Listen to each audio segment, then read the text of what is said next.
வாக்களிப்பது நம்முடைய உரிமை. அந்த உரிமையை ஒன்றிய பாஜக அரசு தேர்தல் ஆணையத்தின் மூலமாக பறிப்பதற்கான முயற்சியை முன்னெடுத்திருக்கின்றார்கள். இந்தியாவில் பிஜேபியோடு எத்தனையோ தோழமை இயக்கங்கள் இருக்கின்றன. ஆனால் கண்ணை மூடிக்கொண்டு இந்த எஸ்ஐஆரை அடிமை அதிமுக எடப்பாடி பழனிசாமி ஆதரிக்கிறார் என்று சொன்னால் இதை விட ஒரு கேடுகட்ட நிலைமை தமிழ்நாட்டில் இனி எக்காலத்திலும் வராது.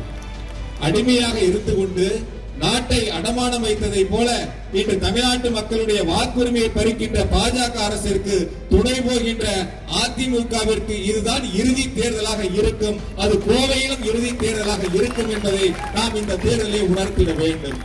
ஐடி, இடி, அப்புறம் சிபிஐ இதெல்லாம் தமிழ்நாட்டிலே உள்ளே கொண்டு வந்து குறுக்கு வழியில் அடக்குமுறையை ஏவி ஆட்சியை பிடிக்க நினைத்த பாஜக அதில் தோல்வியை கண்டது. காரணம், இது திராவிட மண். முத்துவேல் கருணாநிதி ஸ்டாலின் ஆளக்கூடிய திராவிட மண். இந்தியாவில் இருக்கக்கூடிய மாநிலங்களில் இந்த எஸ்ஐஆர் குறித்து முதலில் தன்னுடைய எதிர்ப்பை பதிவு செய்தவர் நம்முடைய முதலமைச்சர் மாண்புமிகு தளபதி. வாக்களிப்பது நம்முடைய உரிமை. அந்த உரிமையை ஒன்றிய பாஜக அரசு தேர்தல் ஆணையத்தின் மூலமாக பறிப்பதற்கான முயற்சியை முன்னெடுத்திருக்கின்றார்கள். ஒரு கட்டத்தில் ஐடி, இடி, அப்புறம் சிபிஐ இதெல்லாம் தமிழ்நாட்டிலே உள்ளே கொண்டு வந்து குறுக்கு வழியில் அடக்குமுறையை ஏவி ஆட்சியை பிடிக்க நினைத்த பாஜக அதில் தோல்வியை கண்டது. காரணம், இது திராவிட மண். முத்துவேல் கருணாநிதி ஸ்டாலின் ஆளக்கூடிய திராவிட மண். சரி, ஐடி, இடி, சிபிஐயால் முடியாததை வேறு எதை வைத்து சாதிக்கலாம் என்று நினைத்த பாஜக அரசு இப்பொழுது தேர்தல் ஆணையத்தை கையிலே எடுத்து பீகாரை போல தமிழ்நாட்டில் லட்சக்கணக்கான வாக்காளர்களை, உரிமையுள்ள வாக்காளர்களை நீக்குவதற்கான பணியை முன்னெடுத்திருக்கின்றார்கள். நம்முடைய முதலமைச்சர் மாண்புமிகு தளபதி அவர்களும் தோழமை கட்சியினுடைய தலைவர்களும் தொடர்ந்து வலியுறுத்துவது, இந்த தேர்தல் ஆணையம் ஏன் இந்த அவசர கோலத்தில் இப்படி இந்த முன்னெடுப்பை எடுத்திருக்கின்றார்கள். 30 நாட்களில் ஏறத்தாழ 7 கோடி வாக்காளர்களுக்கு படிவங்களை கொடுத்து அதை பூர்த்தி செய்து திரும்ப பெற்று அதை ஆன்லைனில் ஏற்றி இறுதி வரைவு வாக்காளர் பட்டியல் வரும் என்று சொன்னால் நிச்சயம் இது முடியாது என்பதை அனைவரும் தெரியும். தேர்தல் ஆணையத்திற்கும் இது தெரியும். தெரிந்தும் கூட இது போன்ற முன்னெடுப்பை தேர்தல் ஆணையம் எடுத்திருக்கின்றன. ஏறத்தாழ பீகாரில் 65 லட்சம் வாக்காளர்கள் நீக்கப்பட்டார்கள். சரி, தேர்தல் ஆணையம் சொல்லுகிறது நீக்கப்பட்ட வாக்காளர்களை நீங்கள் மேல்முறையீடு செய்து உரிய ஆவணங்களை கொடுத்து சேர்த்துக் கொள்ளலாம் என்று சொன்னால் அந்த மேல்முறையீட்டின் மூலம் பீகாரில் மீண்டும் 3 லட்சம் வாக்காளர்களை நீக்கி இருக்கிறார்கள். இப்படி 68 லட்சம் வாக்காளர்கள் நீக்கப்பட்ட பீகாரில் கூடுதலாக சேர்க்கப்பட்ட வாக்காளர்கள் 21 லட்சம் பேர். சரி, அந்த 68 லட்சம் வாக்காளர்களில் எவ்வளவு பேர் மீண்டும் சேர்க்கப்பட்டார்கள் என்று சொன்னால் 90% வாக்காளர்கள் மீண்டும் தேர்தல் ஆணையத்தால் வாக்காளர் பட்டியலில் சேர்க்கப்படாத ஒரு நிலை அங்கே உருவாகி இருக்கின்றன.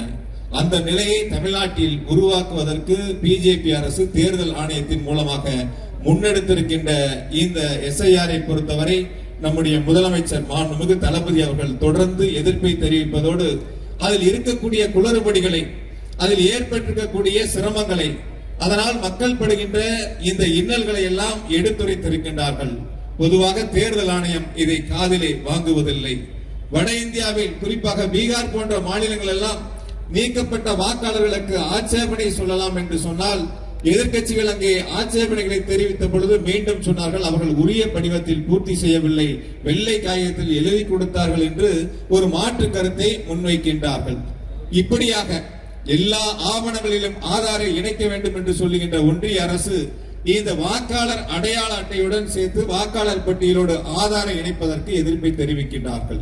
நீதிமன்றத்திற்கு சென்று நீதிமன்றத்தினுடைய உச்ச நீதிமன்றத்தின் உத்தரவு மூலமாக ஆதாரையும் சேர்த்துக் கொள்ளலாம் என்ற உத்தரவுகளை பெறக்கூடிய நிலைக்கு இன்றைய ஒன்றிய பாஜக அரசு தமிழ்நாட்டு மக்களை தள்ளி இருக்கின்றன, இந்திய வாக்காளர்களை தள்ளி இருக்கின்றன. நாம் கவனமாக இருக்க வேண்டும். இங்கு பேசிய நம்முடைய தோழமை கட்சியினுடைய தலைவர்கள் எல்லாம் சொன்னதை போல நாம் கவனமாக இருக்க வேண்டும். வாக்கு என்பது நம்முடைய உரிமை. நம்மை யார் ஆள வேண்டும் என்பதை தீர்மானிப்பது நம்முடைய கடமை.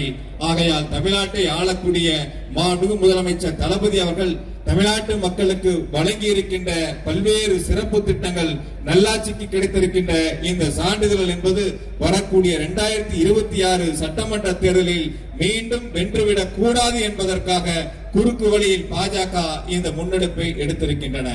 அவர்களுக்கு அடிமையாக இருக்கக்கூடிய அதிமுக எனக்கு தெரிந்தவரை இந்தியாவில் பிஜேபியோடு எத்தனையோ தோழமை இயக்கங்கள் இருக்கின்றன.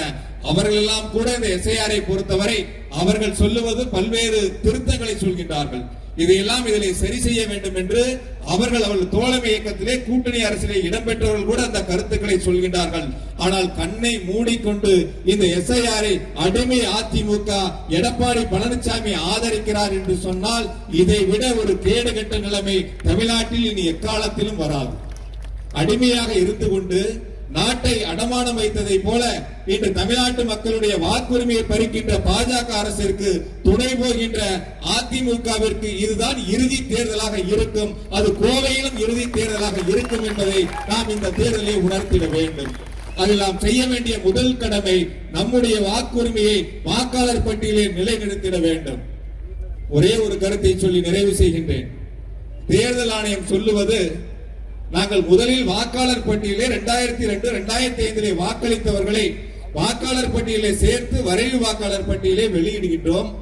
அதில் பெயர் விடுபட்டால் நீங்கள் முறையீடு செய்து மீண்டும் உங்கள் பெயரை இணைத்துக் கொள்ளலாம் என்று சொல்கின்றார்கள். அதைத்தான் ஒரு கருத்தை சொன்னார்கள். நாங்கள் எந்தவித விசாரணையும் இல்லாமல் உங்களுக்கு தண்டனையை கொடுத்து விடுகின்றோம் கீழமை நீதிமன்றங்களில். நீங்கள் விருப்பப்பட்டால் மேல் நீதிமன்றத்தில் வழக்கு தாக்கல் செய்து உங்கள் உரிமையை கேட்டு பெறலாம் என்ற நிலையை தேர்தல் ஆணையம் உருவாக்கி இருக்கின்றன. அந்த தேர்தல் ஆணையத்தை இயக்குவது ஒன்றிய பிஜேபி அரசு. கடந்த 2021 ஒரு தொகுதியில் கோவை பிஜேபி வென்றது. இந்த 2026 ஒரு தொகுதியில் கூட பிஜேபியும் அதிமுகவும் வென்றுவிடக் கூடாது. 10 தொகுதிகளும் நம்முடைய முதலமைச்சர் மாண்புமிகு தளபதி தலைமையிலான மதசார்பற்ற முற்போக்கு கூட்டணி வென்றிட வேண்டும். நம்முடைய கொங்குநாடு மக்கள் தேசிய கட்சியினுடைய பொதுச் செயலர் சொன்னதை போல வாக்களித்தவர்களுக்கு செய்த நன்மை அளவிற்கு வாக்களிக்காத கோவை மக்களுக்கும் சரித்திர திட்டங்களை தந்தவர் நம்முடைய முதலமைச்சர் மாண்புமிகு தளபதி அவர்கள். அவினாசி சாலை மேம்பாலமாக இருக்கட்டும், கடந்த ஆட்சியில வெறும் 80 கோடி ரூபாய்க்கு வேலை செஞ்சாங்க. அவங்களும் இனிப்பு கொடுத்து கொண்டாடுறேன்னு சொல்றாங்க. கொஞ்சம் கூட வெக்கமான இல்லாம முழுசா நிதியை கொடுத்தவர் நம்முடைய முதலமைச்சர், பணிகளை முடித்தவர் நம்முடைய முதலமைச்சர். அதில் இருந்த வழக்குகளை எல்லாம் தீர்த்து வைத்து நீதிமன்றத்தில் சென்று வாதாடி நல்ல தலை சிறந்த வழக்கறிஞர்களை வைத்து வென்று அந்த பாலத்தை முடித்து திறந்து வைத்தவர் நம்முடைய முதலமைச்சர். பெரியார் நூலகம், செம்மொழி பூங்கா, ஐடி பார்க், சாலை வசதிகளுக்காக சிறப்பு நிதி, தொழில்துறைகளை புரட்சி, தங்க நகை செய்பவர்களுக்கு பூங்கா என கோவை வரலாறு காணாத வளர்ச்சியை இந்த 4.5 ஆண்டுகளில் மாண்புமிகு முதலமைச்சர் அவர்கள் வழங்கி இருக்கின்றார்கள். ஒரு எம்எல்ஏ கூட இல்ல. நம்ம கிட்ட 10 எம்எல்ஏ இருந்தா, 2 அமைச்சர் இருந்தா எந்த அளவிற்கு நம்முடைய மாவட்டம் இன்னும் வளர்ச்சி பெற்றிருக்கும் என்பதை நம்முடைய கோவை மாவட்ட மக்கள் உணர்ந்து பார்க்க வேண்டும், நினைத்து பார்த்திட வேண்டும். அந்த வகையில் வரக்கூடிய 2026 சட்டமன்ற தேர்தலில் கோவையில் 10 தொகுதிகளும் மதசார்பற்ற முற்போக்கு கூட்டணி வெற்றி பெற்றது என்ற சரித்திர சாதனையை உருவாக்கிட வேண்டும் என்று அனைவரிடத்திலும் அன்போடு கேட்டுக்கொண்டு, இந்த எஸ்ஐஆரை பொறுத்தவரை நம்முடைய முதலமைச்சர் மாண்புமிகு தளபதியுடைய வழிகாட்டுதலோடு, தோழமை இயக்க தலைவருடைய வழிகாட்டுதலோடு இந்த எஸ்ஐஆரை ஒன்றிய அரசு செய்கின்ற இந்த முயற்சியை முறியடிப்போம், உரிய வாக்குரிமையை நிலைநாட்டுவோம், அதற்கு அனைவரும் ஒன்றுபட்டு செயல்படுவோம் என்று இந்த ஆர்ப்பாட்டத்தின் மூலமாக அனைவரிடத்திலும் அன்பான வேண்டுகோளை உங்களிடத்தில் பணிவன்போடு வைத்து இப்பொழுது எழுப்புகின்ற கோஷங்களை அனைவரும் திரும்ப சொல்லுமாறு அன்போடு கேட்டுக்கொள்கின்றேன்.